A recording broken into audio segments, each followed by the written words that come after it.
Topic बेटा हमने कल डिस्कस किया था टॉर्क के बारे में कि अगर कोई भी कॉइल है उसको किसी मैग्नेटिक फील्ड के अंदर रखते हैं और उसमें से हम करंट गुजारते हैं तो उस कॉइल के अंदर एक टॉर्क आता है। उसका हमने मुख्तलिफ जगहों पे फार्मूला भी पढ़ा था। तो बेटा बातें नहीं करें हमारा। आज हमारा जो बेटा नेक्स्ट टॉपिक है वो है फ्लक्स एंड फ्लक्स डेंसिटी। अब इस टॉपिक के अंदर बहुत सारी चीजें उसके अंदर दी गई हैं। पहले उन चीजों के बारे में डिस्कस करते हैं और उसके बाद लास्ट में हम डिस्कस करेंगे फ्लक्स और फ्लक्स डेंसिटी। इसके अंदर भी ऐसे ही है जिस तरह से हमने पढ़ा है कि कोई भी आइसोलेटेड जो चार्ज होती है, आइसोलेटेड चार्ज के भी दो टॉपिक्स हैं, उनको हमने मिला के पढ़ा है। यहाँ पे भी हम ऐसे ही करेंगे कि 2-3 टॉपिक्स हैं जिनको मिला के पढ़ना होगा हमें। तो हमारा टॉपिक है बेटा फ्लक्स एंड फ्लक्स डेंसिटी। बेटा फ्लक्स एंड फ्लक्स डेंसिटी बेटा। अब इसके अंदर जो सबसे पहली चीज है बेटा वो हमने सीखनी है कि magnetic field of straight current carrying conductor, current carrying conductor. तो बेटा सपोज करें हमारे पास कोई भी स्ट्रेट करंट कैरिंग कंडक्टर है, उसकी मैग्नेटिक फील्ड के बारे में हम डिस्कस करेंगे कि स्ट्रेट करंट कैरिंग कंडक्टर की मैग्नेटिक फील्ड कैसी होती है। तो बेटा ये मैं आपको पहले भी बता चुका हूं कि जो स्ट्रेट करंट कैरिंग कंडक्टर होता है उसकी मैग्नेटिक फील्ड जो होती है वो सर्कुलर शेप की होती है और उसका जो डायरेक्शन हम देखते हैं वो डायरेक्शन हम देखते हैं with the help of right hand grip rule. ठीक है, आज हम इसका मैग्नीट्यूड भी कैलकुलेट करेंगे कि इसका मैग्नीट्यूड कैसे होता है। तो आप कहोगे बेटा कि मैग्नेटिक फील्ड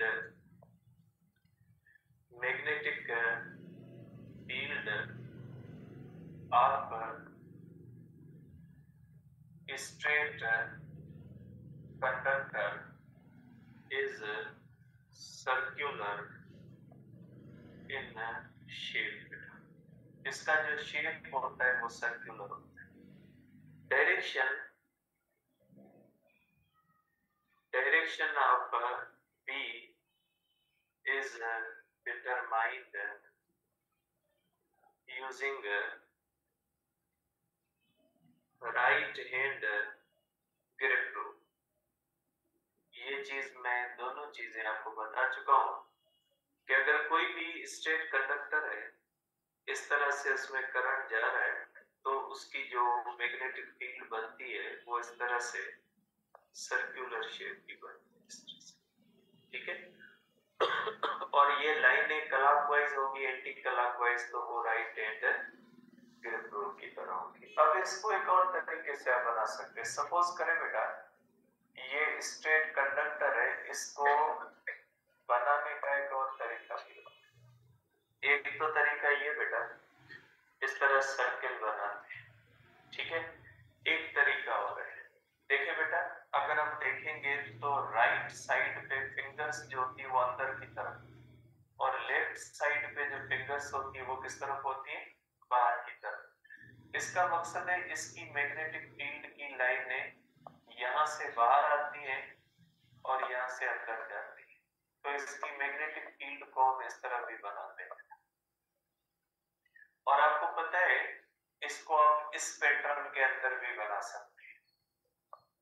अगर इस साइड से लाइनें बाहर हैं तो जहां से बाहर आती है वहां से ये निशानी बनाओगे और जहां से अंदर जाती है लाइनें वहां से ये निशानी बनाओगे। इस तरह भी आप इसको बना सकते हैं।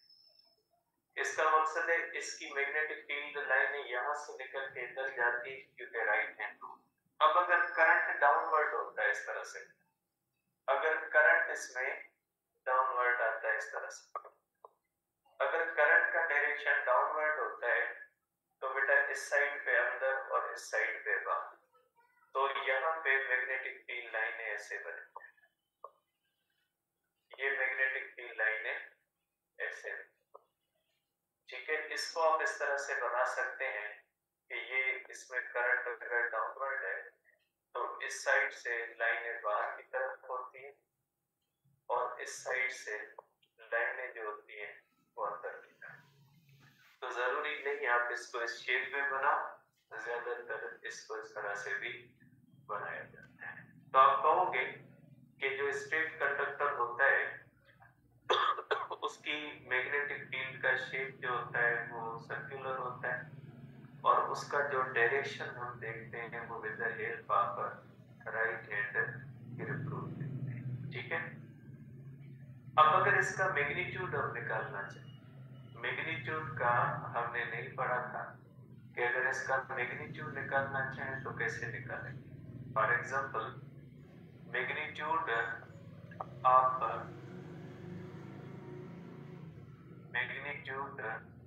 Magnetic field of straight conductor, ये सिर्फ रूल्स स्ट्रेट कंडक्टर के, स्ट्रेट कंडक्टर।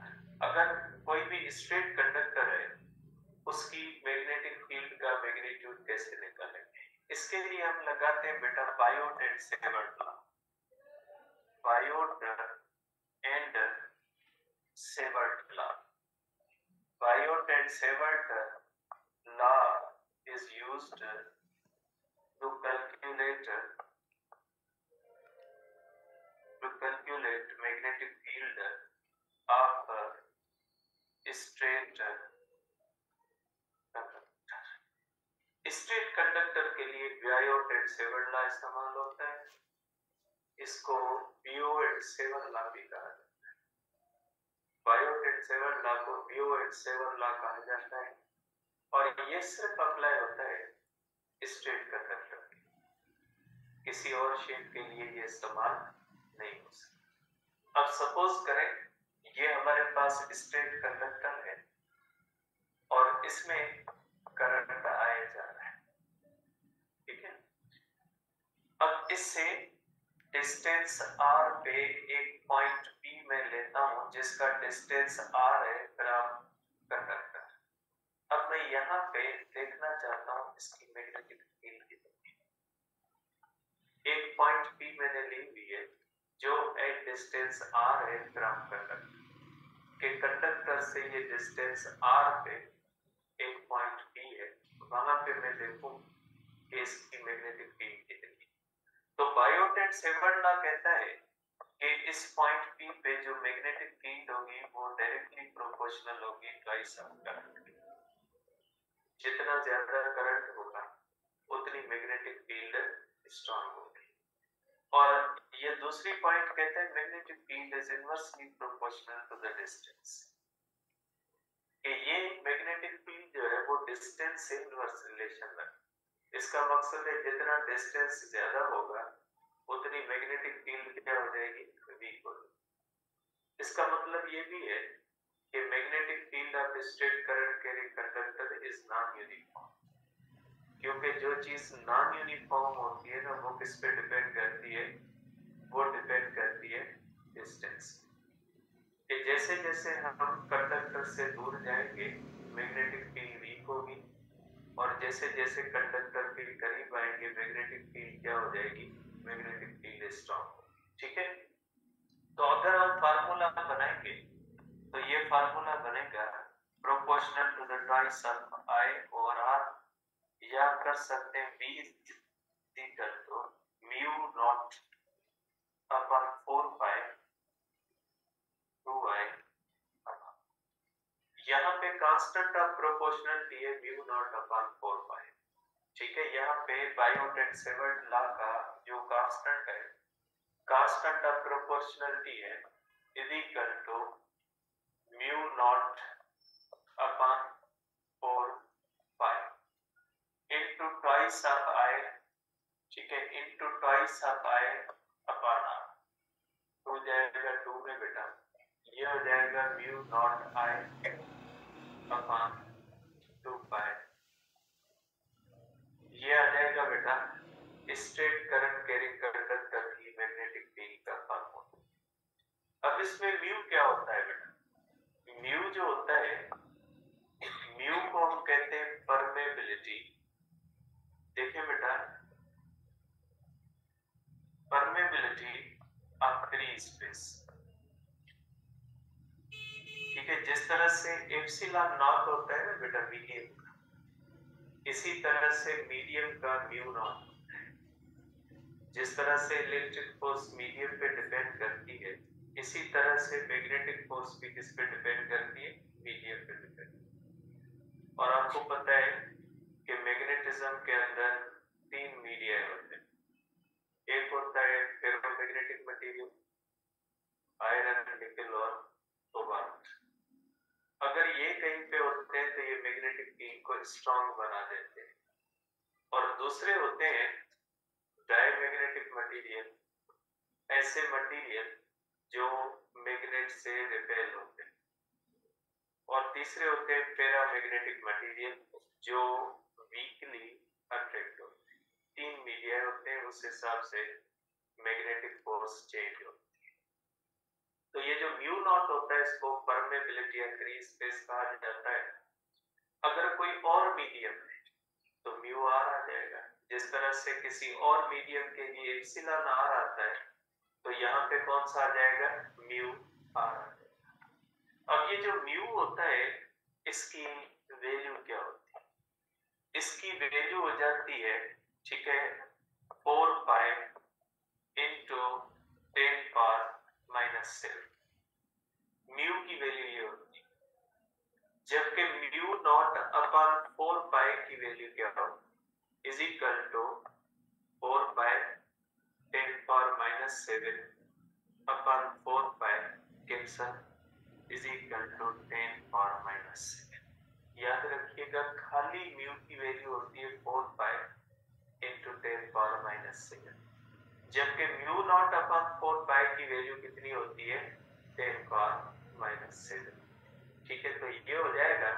आप कहोगे कि B of straight current carrying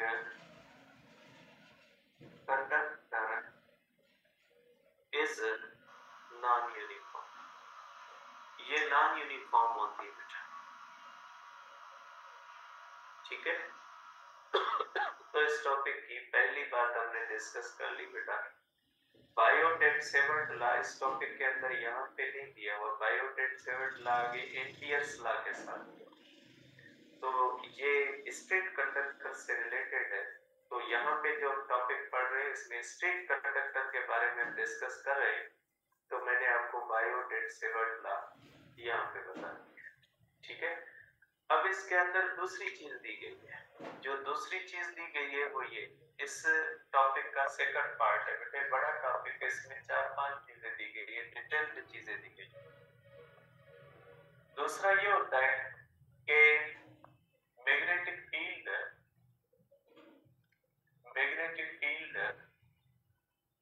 of 2 straight current carrying conductors when current flows in same direction। जब करंट सेम डायरेक्शन में फ्लो करता है, इसका सेकंड केस ये। देखिए बेटा, सपोज करें ये हमारे पास 2 स्ट्रेट कंडक्टर है, इसमें करंट I1 होता है और इसमें करंट I2 फ्लो करता है। अकॉर्डिंग टू द कंडीशन दोनों करंट्स का डायरेक्शन सेम। करंट इक्वल हो ना हो जरूरी नहीं है। करंट इक्वल भी हो सकता है और करंट जो होता है वो अनइक्वल भी हो सकता है। जरूरी नहीं करंट इनके अंदर इक्वल।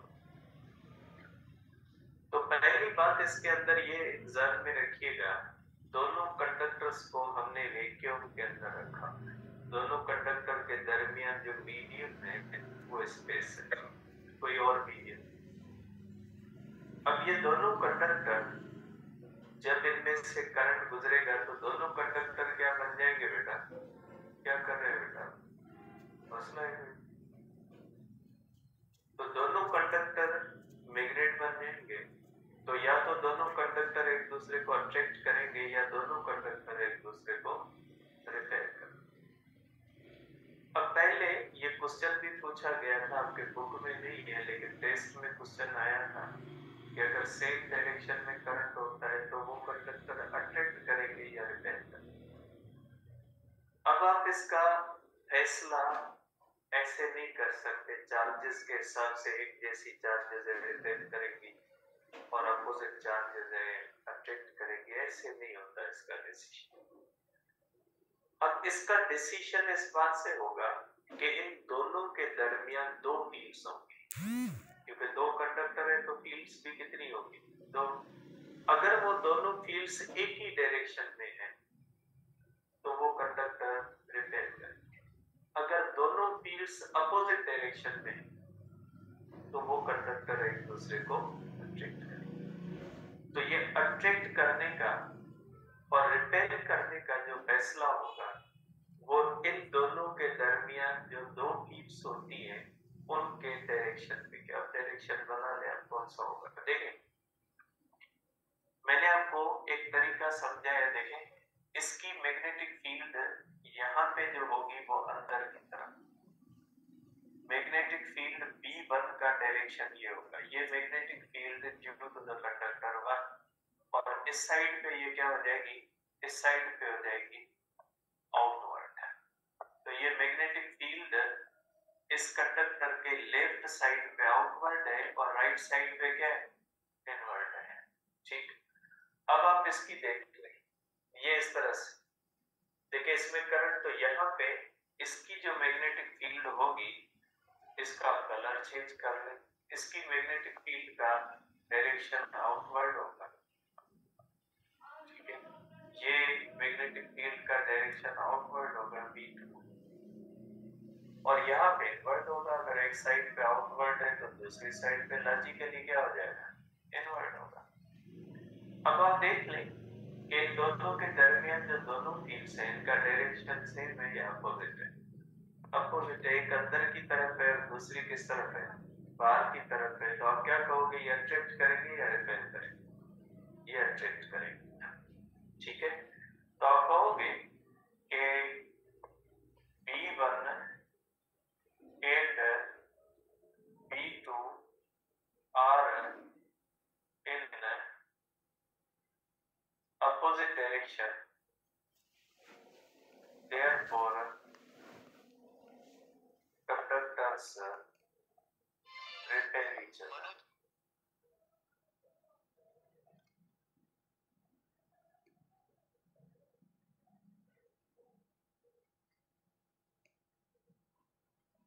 ये कंडक्टर क्या करेंगे बेटा? एक दूसरे को रिपेल करेंगे। मैं इसको यहाँ पे लिख देता हूँ, B1 and B2 are in opposite direction, therefore conductors बातें नहीं करें बेटा, रिपेल ईच अदर।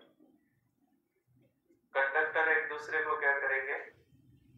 जो है वो अट्रैक्ट ईच अदर, ये कंडक्टर एक दूसरे को क्या करेंगे बेटा? अट्रैक्ट करेंगे। ठीक है, conductors attract each other means current का डायरेक्शन सेम होगा तो अट्रैक्शन पैदा होगी। ठीक है, अब अगर मैं आपसे पूछूं कि एक पॉइंट P है जिसका डिस्टेंस यहां से R1 है और यहां से डिस्टेंस R2 है, आप मुझे बताएं इस पॉइंट P पे रिजल्टेंट मैग्नेटिक फील्ड कितनी होगी? इस पॉइंट P पे मैग्नेटिक फील्ड अगर मैं पूछूं तो कितनी? मैं किसी भी पॉइंट पे इनके दरमियान अगर आपसे मैग्नेटिक फील्ड पूछूं तो वो मैग्नेटिक फील्ड किसके बराबर? देखें बेटा, यहाँ पे दोनों फील्ड्स एक दूसरे से अपोजिट डायरेक्शन में, और मैग्नेटिक फील्ड होती है बेटा वेक्टर क्वांटिटी। जब दो वेक्टर अपोजिट डायरेक्शन में होते हैं तो वो दोनों एक दूसरे से माइनस होते हैं। तो आप कहोगे बेटा कि B at point P, B at point P बेटा, ठीक है? तो आप कहोगे बेटा at point P both fields are opposite, दोनों fields opposite है। Therefore resultant field ऐसे भी हो सकती है, अगर B1 बड़ी होगी और B2, जरूरी नहीं है कि B1 बड़ी बेटा, वो डिपेंड करेगा करंट पे और पॉइंट के डिस्टेंस पे। और ये भी हो सकता है B2 माइनस B1, अगर B2 बड़ी होगी और B1 क्या होगी? छोटी होगी। तो ऐसे भी हो सकता है, दोनों हो सकते हैं, ठीक है? मैं एक का कर लेता हूँ। इज इक्वल टू, सपोज करें म्यू नॉट I1 अपॉन 2 पाई R1 माइनस होगा म्यू नॉट I2 अपॉन 2 पाई R2। तो ये हो सकता है mu not upon 2 pi common I1 upon R1 minus I2 upon R2। ऐसे भी हो सकता है और ऐसे भी हो सकता है म्यू नॉट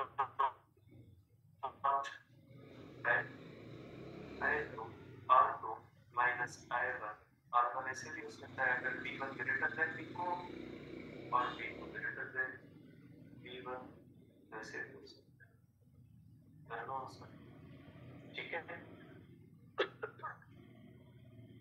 अब अगर आप देखें बेटा, ये तो पॉइंट हुई इनके दरमियान। अगर मैं कोई भी पॉइंट यहाँ पे ले लेता हूँ, पॉइंट Q है, इसका यहाँ से डिस्टेंस R1 है और इस कंडक्टर से डिस्टेंस R2 है बेटा, ठीक है? तो इस पॉइंट पे मैग्नेटिक फील्ड कितनी होगी? देखिए बेटा, ये जो पॉइंट Q है, ये फर्स्ट कंडक्टर से भी लेफ्ट साइड पे और सेकंड कंडक्टर से भी क्या है? Left side. इस कंडक्टर की लेफ्ट साइड पे आउटवर्ड है, इस कंडक्टर की भी लेफ्ट साइड पे आउटवर्ड है। इसका मकसद है यहाँ पे दोनों फील्ड्स का डायरेक्शन क्या होगा? सेम माना जाए। तो आप के B एट पॉइंट Q, ठीक है? आप कहोगे कि eight Q both fields are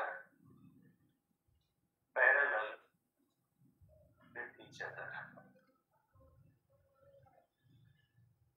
ये एक दूसरे से पैरेलल होती है और ये आउटवर्ड है। जरूरी नहीं हमेशा आउटवर्ड हो, लेकिन यहाँ पे आउटवर्ड है। तो रिजल्टेंट फील्ड क्या होगी बेटा? B1 plus B2, same direction है, तो ये होगा mu not upon 2 pi I1 upon R1 plus I2,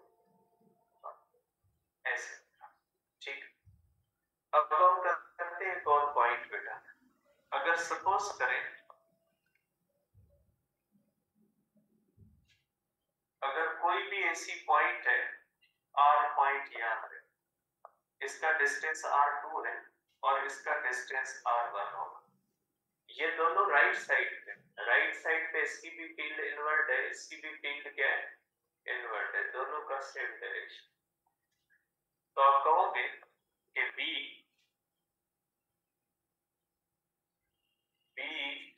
eight point R, ठीक है?